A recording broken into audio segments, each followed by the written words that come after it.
All right, Election Day here in the U.S. is 12 weeks away, and it looks like the matchup is going to be President Donald Trump, Vice President Mike Pence, up against Joe Biden, and now Kamala Harris as Joe Biden's running mate.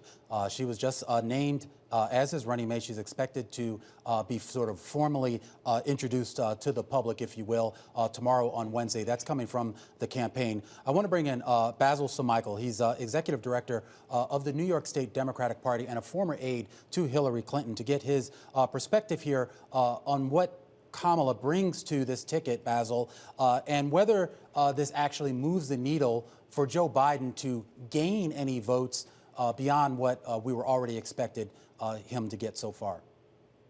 Well, first and foremost, thank you so much for having me. I'm actually very excited about this pick. I think it's, for so many African Americans who were really hoping that Joe Biden would choose an African American woman to put on to add to the ticket. This is an incredible enthusiasm boost, and I think that's how I would begin to answer your question. Owing to, you had Rick on earlier talking about filling in gaps and complementing candidates in certain ways. I definitely think that she can complement Joe Biden in terms of that kind of energy and enthusiasm on the campaign trail. She's extremely bright, extremely intelligent, and clearly is fearless, because she went after him in that very first debate. Yeah. But I also think there's this very important piece that's really important to Joe Biden. There had been, based on some polling, an enthusiasm gap between him and his supporters, certainly relative to Trump and his supporters. Yeah. And I think this is an emotional shot in the arm for Democrats, and he'll say for the country as well. An emotional shot in the arm for Democrats. Basil, I'm interested in how they can go through the divide as well and bring over Republicans currently dissatisfied either with the way in which the White House has dealt with the COVID pandemic or indeed with certain policies that have been imposed. Do you think that they can speak to a broader coalition of people other than just the usual Democrat voter? That's a very important question. And look, just sort of zooming out a little bit, regardless of everything that I just said about Kamala Harris and what she brings to the ticket, most voters historically don't vote for president based on the VP choice. And so if you then focus directly on Joe Biden, what he brings to the table through his sort of explanation and I think explication of why this moment in time is so important, what Donald Trump has not been able to do as president, how he has not shown leadership, actually has given voters an opportunity to look at him as a competent, thoughtful leader.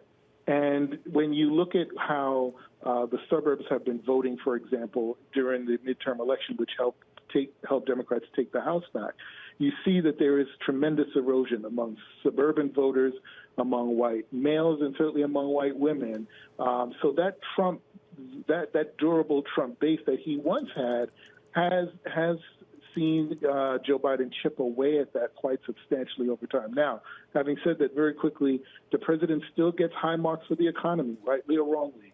His low marks come from his handling of the virus. If he shows even a little bit more leadership along those lines, we could see a much tighter race than the polls are showing now. But it is true that Joe Biden has been able to chip away at some of that Trump base. Interesting that you say it could be a tighter race than maybe the polls show. So on that note, I am curious how you think the Republicans respond to this, because most of the strategists that we've spoken to say, yes, Kamala Harris is the classic Biden pick, very moderate, standard. No one is surprised by this. Are then the Republicans, I'm thinking of Vice President Pence, prepared? How do they respond? What would be some of the key issues then that they could come back against to try to take out what you just said was the emotional shot in the arm? Well, and so what's interesting about the Kamala Harris pick is Republicans can't say that she's sort of the typical moderate pick. She's a person that is of Jamaican and Asian American ancestry, and me being a child of Jamaican immigrants, that is really important for me. But she's as a graduate at HBCU who thinks very seriously about higher education, who's thinking very seriously about criminal justice reform and has a track record on that. Those are all very, very weak points for this president. And so anything that Vice President Pence can put on the table, I think she has shown that she's not afraid to push back in a very stern, hard, and thoughtful way. We've seen that in the debates and against Joe Biden and others, and I think you'll see that certainly against Mike Pence. Well, Basil, I mean, going to her identity there, I mean, you mentioned her Jamaican ancestry and obviously on her mother's side, her Indian ancestry here. This is a person of color on a major party ticket during a time where you have an administration that has not exactly embraced diversity and, for better or for worse, actually has seemed to have done relatively well with that strategy. Obama didn't win 2 terms by winning over the white vote. He did it by energizing largely the minority voters out there. And I'm wondering if having someone like Kamala on the ticket, given her ancestry and given the political environment, whether that does actually turn some voters off of that ticket. I mean, that remains to be seen, and that's a question that I do think some Democrats have. Look, I've had my issues with Joe Biden, and I've written about them in terms of the way in which he characterizes communities of color. He had a gaffe the other day about the black community not being particularly diverse, which is odd given what we just said about his vice presidential pick.